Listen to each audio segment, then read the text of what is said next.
Hey guys, I'm Vanessa. 34, female. Growing up, I always appreciated and admired my mom, Vicky. She was a single mother who had to work two jobs just to make ends meet and support me and my older brother, Victor. It wasn't easy for her, but she managed to overcome all the odds that were stacked against her. My mother was a hard worker and a strong, resilient woman. She didn't let the difficulties of life hold her back. I saw how much she was struggling and would try to help out wherever I could. Even from a young age, I started doing odd jobs as early as 12, trying to lighten her load. She always appreciated my help, even though I was bringing in peanuts compared to what she was bringing home, and that made me feel like I was doing something important. Victor, on the other hand, seemed to be resentful towards our mother. He never appreciated all that she did for us, always blaming her for our less than lavish lifestyle. This would lead to countless arguments between Victor and me. I'd tell him he was being ugly and rude, but he just couldn't seem to see the sacrifices our mom was making for our sake. But my mother would always tell me not to worry about Victor. She would say that she was so grateful to have me around to help her out. It was her way of acknowledging the love and support I provided, even as a young girl. Fast forward to when Victor turned 18. He left the house, eager to escape the life we had with my mother. Tragically, this departure would have consequences that changed our world forever. You see, my mother had a terrible workplace accident due to a hazardous work environment. This accident left her paralyzed, unable to work or care for herself. We lost our house as she could no longer afford it, and I had to live with her cousin for some time. Victor, in his pursuit of being rich and hating the lifestyle that my mom provided us, managed to secure a decent place for himself. He had a roof over his head and had enough space to house our mother. But the question that lingered was whether he would be willing to take care of her. As my brother Victor begrudgingly accepted the responsibility of taking care of our paralyzed mother, it was clear that he wasn't happy about it. He never openly admitted his resentment, but it hung in the air, casting a shadow over our family dynamics. Victor knew that he would look like a complete jerk if he refused to take care of our ailing mother. So he did what he had to do to save face, albeit with an air of unwillingness that never went unnoticed. It was exhausting dealing with his groaning. Time passed, and I turned 18. I wasn't as fortunate as Victor, who had managed to climb pretty high in his career, securing a stable financial position for himself. He could even afford to hire a nanny who would look after our mother. He'd also installed various paraplegic-friendly devices in the house to make her life easier. I was excited to celebrate my 18th birthday, but on that very day, Victor had a different plan for me. He told me that it was now my turn to take care of our mother. Can you imagine? It wasn't a gentle or kind request. Instead, it felt like an order. This led to a nasty argument between us, and it was a long time coming because I was sick of his attitude. This fight had been brewing since we were kids. I refused to accept my brother's orders, and I questioned his sense of responsibility and compassion. The argument between Victor and me escalated quickly.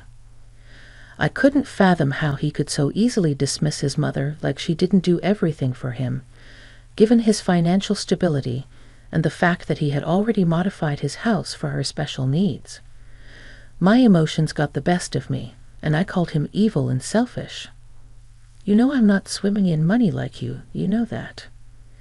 It makes sense for Mom to continue to stay with you, Victor. You can afford it, and your house is already set up for her. What the hell is your problem? You're the one who's acting evil and selfish here, Vanessa. You don't want to take her in. Look who's being a bad child now. I was beyond frustrated, and I knew that there was no getting through to that thick skull of his. Listen here, you touch a back. The moment I make enough money, I swear on my life, I'll take Mom in. You know I love her, and you know I can't ever forget the crap she's been through. I can't believe you're treating her like this when you have the means to help her. Oh, cut the crap, Vanessa. You're so dramatic. It's your turn to take care of her. And that's that. She did so much for us, Victor. You should be more grateful. But Victor was unyielding, brushing off what I was saying. Well, she could have worked harder, just like I did. Look at me. I've got money now. You should do the same. You're a pig, and you're lazy, just like your mother. I can't believe someone so kind gave birth to a monster like you. Yeah, whatever. Look, I guess you're kind of right about having the facilities to take care of Mom. So yeah, it looks like I will continue to take care of her for a while. But you better believe the second you're on your feet, you'll take her in with you. Got it? Over the years, my relationship with my brother Victor deteriorated further, and I found myself unable to share the awful and nasty things he said about our mother with her. I kept this painful secret to myself because I couldn't bear to break her heart with the truth. Whenever I visited my mom in Victor's home, I carried the weight of guilt, knowing what Victor truly felt about his mother. It was heartbreaking to witness the disconnect between them, especially since Vicky tried so hard to love Victor even when he treated her so poorly. Vicky and I, on the other hand, were growing closer than ever. We bonded over everything, and she was so proud of the woman I was becoming. I became her confidant, the one she could lean on when Victor distanced himself. She complained to me about the lack of communication from her son, and I could only console her, assuring her that everything would eventually be all right. Vanessa, I just don't understand what's going on with Victor. I don't know what I did to make him hate me. You did nothing wrong, Mom. It's him. He's always been the problem. But I can't help but blame myself. He's been treating our relationship like some exhausting task, and this was before the accident. He's so distant, and he barely talks to me. He just leaves everything to Maria, the nanny. I've tried everything to reach out to him, but it's like he doesn't care. It's not your fault. You've done everything a loving mother could do. Some people are just the way they are, and there isn't much you can do to change them. I know it's hard to accept, but it's his choice to be this way. But he's my son, and I love him so much. I just want our family to be close and happy. I know, Mom. I want that too. But sometimes we can't change people, no matter how much we love them. We can only control our own actions and how we treat others. I'm so grateful for you, Vanessa. You've been my rock through all of this. I don't know what I'd do without you. I love you more than words can express. You mean the world to me, and I'll always be here for you, no matter what. Several years went by, and I was turning 32 years old. By this point, I was happily married, and we had just moved into our big, beautiful home. I was so proud of everything I had accomplished to get me to that point. We were having a little housewarming party, and of course, Victor and my mom were invited. When they arrived, it seemed like everything was going to go well. That was until the party was winding down, and my idiot brother had the bright idea to make an announcement to everyone.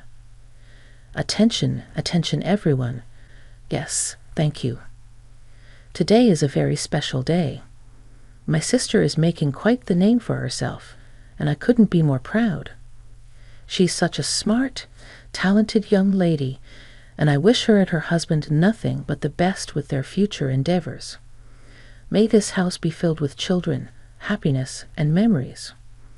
But I will say I have an announcement to make. As you all know, I've been taking care of Vicky since I was 18, and it's been great. But I now pass on the mantle to my baby sister, just like how we talked about all those years ago. It seems like you're now ready to take on this responsibility. So here, everybody. Congrats once again, Vanessa. I was left in shock by Victor's abrupt announcement, and I wasn't the only one. Everyone was shifting uncomfortably in their seats, and my mom had to roll away and excuse herself to most likely cry in the bathroom. I obviously didn't forget our agreement. While I had always been willing to take on this role, I couldn't believe how thoughtless he had been in his approach. It felt intentional, actually embarrassing Mom like that. There was no excuse for his poor behavior, and I was disgusted. I tried my best to do some damage control, telling our guests that they needn't worry about anything and that the party should resume as normal. I then went to check on my mother, and sure enough, she was sobbing in the bathroom, which broke my heart. I hugged her and started apologizing, telling her I was sorry for keeping this a secret from her and promising to murder Victor in his sleep. She also echoed the same sentiments. I had about Victor's desire to embarrass us in front of everyone. Something was seriously wrong with that boy. He could have spoken to me privately, explained his reasons, and discussed a transition with me. Instead, he chose to make a spectacle of it in front of our mother. I jokingly asked her if she had dropped him on his head when he was a baby, and she said that she must have because there was no other explanation for this. We laughed for a bit, and after she was feeling better, we made our way back to resume the festivities. Then the guests started to leave, and this fake smile that I had plastered on my face was falling apart and being replaced by the anger I had. My anger flared once the last guest left, and I was ready to let all hell loose on Victor because I couldn't contain my frustration. I shouted at Victor, calling him out for his insensitivity and selfishness. It was painfully clear that Victor hadn't changed at all, and his priorities were still driven by his own interests rather than our mother's well-being. How pathetic, Victor. How could you just bring this on Mom like that in front of everyone? You could have talked to me privately, but instead you had to make her feel like she was a burden. She's your mother, and she doesn't deserve this kind of treatment. What is wrong with you? Vanessa, I've been taking care of her for years, and it's time for you to step up and do your part. I have my own life to live, and I can't be responsible for her all the time. I never said I wouldn't take care of her. I love Mom, and I'm more than willing to have her live with us. But you could have handled this with more sensitivity. She's been through so much already, and she doesn't deserve to be treated like this. Oh, here we go again with the dramatics. You sound like you're 18 again. Grow up, Victor, baby. I don't appreciate how you've been treating me. I understand that you didn't ask for any of this. You're right, I didn't, and I appreciate you taking care of me for all these years. But what you did was just classless and rude. You didn't have to embarrass us like that, and especially not during such a celebration. Honestly, get it together. You're a mess. Oh, I'm a mess? Okay, then let me get out of your hair. You know what? I'm glad that I'm finally getting rid of you. Do you know what I could have done with all the money I've spent on you? You're sick, you know that. Maybe, but I don't care anymore. I don't care if I'm the villain in your story. Okay, I've done my part. Besides, it's not like she's going to have a huge inheritance anyway. If I were to guess, it's 20 grand, right, Mom? I noticed my mom's eyes widened for a moment, and she hesitated before responding. Yep, only $20,000. I found it very suspicious, but I didn't react. You see, taking care of her is too much work for only $20,000. I deserve more, but obviously, I'm not going to get that. So yeah, good luck taking care of her. I'll send you her nanny's number. Get the hell out of my house and don't come back, you hear me? You don't have to tell me twice. I'm out of here. After Victor left, I was left alone with Vicky. It was clear that she was thrilled to be under my care and protection. I held her in my arms, vowing that she would never have to suffer again. I wanted to give her the love and security she had always deserved. 1 year had passed, and we hadn't heard a word from Victor. It seemed like he was off living the high life, going on exotic trips and drinking fancy cocktails while we were working on building a stable and happy life together. I was still seething with anger at my brother for his selfish behavior, but Mom had a more positive outlook. One day, she had a glimmer in her eye, hinting that she had a secret to share. My curiosity piqued, and I prodded her until she couldn't keep it in any longer. She revealed something astonishing. She was secretly rich. My mom explained that after her unfortunate accident, she had taken her former employer to court, seeking justice for the unsafe work environment that had caused her harm. It was a legal battle that I remembered well, and she had tried to sue them, but the case hadn't gone her way. Yes, well, if you remember, after I lost the case, there were some stories floating around about it. Yeah, it was all over Facebook, I remember. Right, well, there's something I need to tell you, something I've kept hidden for a while now. It all began about a year ago when I received a phone call out of the blue. The person on the other end said that they knew about my lawsuit against my former employer, even though I had lost that case many years ago.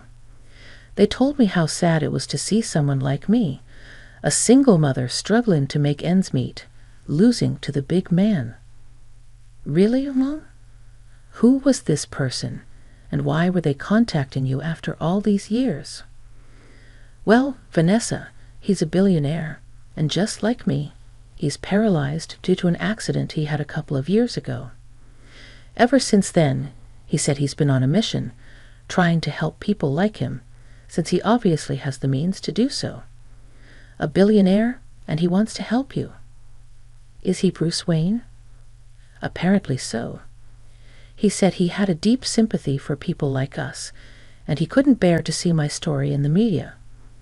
The articles mentioned how I was working in dangerous jobs just to provide for you and Victor. Wow, Mom, that is so crazy. I mean, it's not every day a billionaire approaches you. So what did he want? After making sure it wasn't a scam, I met up with him with the help of Maria, and he expressed his desire to help me out. He said he'd give me $20 million to make my life better, to make sure we never have to struggle again. I had to pick up my jaw from the floor for a moment. Things felt a bit dizzy. I couldn't believe what I was hearing. $20 million? Mom, that's incredible. It's more money than we've ever dreamed of having. Please tell me you're not joking. Sometimes I have to pinch myself because I still can't believe it. And the best part is that I finally received the money after a year of waiting, dealing with some technical issues on his end. But that's why I'm telling you all of this now, because the money has finally come into my possession. And that's when I realized something. Wait a minute. Is this why you acted strange last year when Victor said that your inheritance money was only going to be $220,000? Yep. Oh my God, I knew something was up, and I'm not sorry I lied to him either. I just couldn't bear the thought of my son being a selfish gold digger, only caring about himself. Honestly, Mom, he deserves it. He's treated you terribly and has basically abandoned us. I'm glad you understand, dear. I didn't want anyone to know about the money until I was sure it would be in our hands. And now that it is, I'm having second thoughts about telling him altogether. I mean, he seems to be doing just fine without it, so I don't think you should tell him. You're right. It'll be our little secret. Well, we'll make the best of this, Mom. We're going to have a wonderful life ahead of us, and Victor won't get a cent of this money. As the months passed, my mom and I had big plans to enjoy the newfound money. We talked about exotic vacations, fancy restaurants, and getting the best medical care we could afford. We envisioned creating wonderful memories together. Sadly, my mom's health continued to deteriorate. Her condition often forced us to cancel our plans. Thanks to the resources we had, we consulted numerous medical experts who all, unfortunately, delivered the same grim prognosis. Vicky's condition was worsening, and the future looked bleak. Another year went by, and tragically, we lost my mom. She passed away peacefully in her sleep, and I was right there beside her. The night before, I had chosen to sleep next to her because I had sensed something was wrong. I guess it's true what they say, when you know, you know. I was devastated. Grief overwhelmed me, making it hard to eat or sleep. I missed my mom terribly. She had always been my pillar of strength, and her absence left a void that felt impossible to fill. I didn't know how I was going to do it without her. Heck, to this day, I don't know how I'm getting by without her. But this next part always makes me smile on those particularly hard days, and I know she's laughing in heaven because what happened next was the greatest form of poetic justice. After my mom's passing, I was determined to give her a grand send-off. I planned a beautiful funeral to honor her memory and ensure her final farewell was something unforgettable. To my surprise, Victor, my estranged brother, decided to attend the funeral. I couldn't believe he was there, given our history, and given the fact that we hadn't spoken ever since I kicked him out of my house 2 years ago. In a rather shocking twist, Victor announced that he was at the funeral because he wanted his share of the inheritance. The lawyer and I exchanged puzzled glances since Victor wasn't even mentioned in the will. The lawyer took Victor and me aside to discuss the matter privately. After a brief discussion, the lawyer explained to Victor that our mother had altered her will years ago, making me the sole beneficiary of her assets. Victor's initial reaction was to laugh it off and claim our mother didn't know anything of value. I was quick to question him about his inheritance demands if that was the case. Reluctantly, he admitted that he wasn't as well off as he once appeared to be. It seemed the prodigal son had fallen on hard times and was seeking to return. However, unlike the prodigal son, we weren't ready to welcome him home with gifts, rather just a reality check. The lawyer explained that the inheritance was $2 million bequeathed solely to me. Victor grabbed the will to see for himself, and the revelation left him utterly shocked. No one could have anticipated his next move, because that's when this grown man fainted. He hit the floor with a loud thud, and we were forced to resuscitate him. When he came to, he said, "I had the weirdest dream. Mom gave you $20 million and left me with nothing. Hate to break it to you, buddy, but that wasn't a dream." When Victor realized this, he looked woozy all over again, and we decided to take him to the hospital. The entire ride there, he was moaning and grumbling about how it wasn't fair, and that he deserved that money. I couldn't help but laugh at his predicament because karma was a real B-word to him. It was quite the scene, and I couldn't help but think that my mom was up there in heaven, sharing a good laugh with me.